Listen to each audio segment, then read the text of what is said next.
હે જોડુણા મિત્રો, સવારના જય શ્રી કૃષ્ણ. બધાએ માતા પર, મધર પર બધાએ બહુ વાત કરી હશે. હું એક પિતાજી પર અને ફાધર પર વાત કરું છું. એક સમયની વાત હોય છે, એક છોકરો એના પપ્પા જોડે જીદ કરે છે કે મને બાઇક લાવી આપો. બધા મારા છોકરાઓ, મારા ભાઈબંધો બધા બાઇક લઈને આવે છે. હું સ્કૂલમાં બાઇક લીધા વગર જઉં છું, હું કોલેજમાં મને બાઇક નહીં લાવી આપતા. એના પપ્પાને રોજ ટોર્ચર કરતો હોય છે બાઇક માટે. એના પપ્પા એક દિવસ એને ઝાટકી નાખે છે, બરાબરનો ખખડાઈ નાખે છે. એને થોડું રડવું આવે છે અને ગુસ્સે પણ આવે છે. એના ફાધરને ને મધરને માર્કેટમાં એક કામ હોય છે, એટલે મધર ફાધર માર્કેટ જાય છે. છોકરો ઘરમાં એકલો બેઠેલો હોય છે. એની નજર સામે ટેબલ પર પડે છે. ટેબલ પર એના ફાધરનું પર્સ પડેલું જુએ છે. એના મનમાં લાલચ જાગે છે.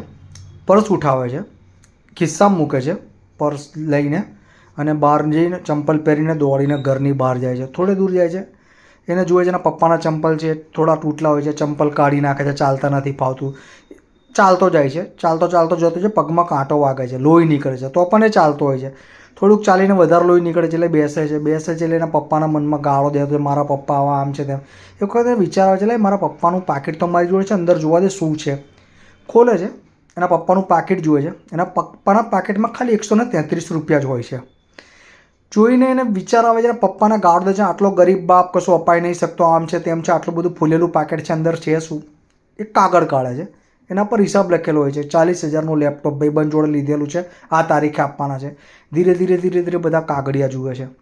બધા કાગળિયામાં કોઈ ગેસ બિલ હોય છે, લાઇટ બિલ હોય છે, કરિયાણાનું બિલ હોય છે, બધાના બિલ ચૂકવવાના હોય છે, બધી ડિટેલ લખેલી હોય છે. એવામાં એક પેપરનો ટુકડો એના હાથમાં આવે છે. પેપરનો ટુકડો વાંચે છે, જૂનું સ્કૂટર આપીને નવું બાઇક ખરીદો. એને એકદમ ઝટકો આવે છે કે જે જૂનું સ્કૂટર મારા પપ્પા મને સ્કૂલે મૂકવા આવતા હતા, જૂની યાદો હતી, આમ છે. એના મગજમાં એકદમ ઝટકો લાગી જાય છે કે યાર આટલું બધું મારા પપ્પા સર્વાઈવ કરે છે, આટલું બધું મારા પપ્પા એકલા હાથે ઘર હેન્ડલ કરે છે. એ દોડતો દોડતો ઘેર જાય છે. ફાધર હોતા નથી હોતા, જ્યાં પેલું સ્કૂટરની એ હોય છે ત્યાં એ સ્કૂટર આપવા ગયા હોય છે. છોકરો દોડીને ત્યાં જોઈ છે, પગમાં ભલે લોહી નીકળતો હોય છે. પપ્પાના પગ પકડી લે છે.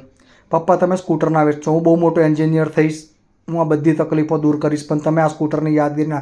બહુ પસ્તાવો થાય છે એના છોકરાને. બાપને ભેટીને રડે છે, સ્કૂટર નથી આપવા દેતો, અને બેઉ જણા ઘરે આવતા રહે છે. મોરલ ઓફ ધ સ્ટોરી, બાપ ગમે તેવી તકલીફમાં હોય, છોકરાની તકલીફમાં ના પડવા દે. બસ આટલું કહીને મારા વિડીયોને પૂર્ણ વિરામ કરું છું. મારા વિડીયોને લાઇક, શેર, સબસ્ક્રાઈબ કરજો. જય શ્રી કૃષ્ણ.